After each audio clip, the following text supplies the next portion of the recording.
बातमी आहे मुंबईतून। मिठी नदीच्या रुंदीकरण आणि खोलीकरणामध्ये झालेल्या गैरव्यवहार प्रकरणात तपास आर्थिक गुन्हे शाखेकडून केला जाणार आहे।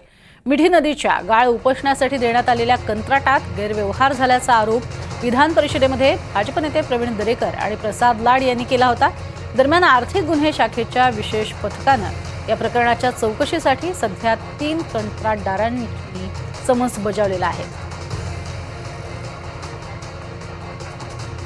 मिठी नदीचं जो रुंदीकरण आहे आणि गैरव्यवहार प्रकरण आहे तसंच खोलीकरण या सगळ्या प्रकरणाचा तपास आर्थिक गुन्हे शाखेकडून केला जाणार आहे। मिठी नदीच्या गाळ उपोषणासाठी देण्यात आलेल्या या कंत्राटामध्ये गैरव्यवहार झाला होता असा आरोप विधान परिषदेचे भाजप नेते प्रवीण दरेकर तसंच प्रसाद लाड यांनी केलेला होता।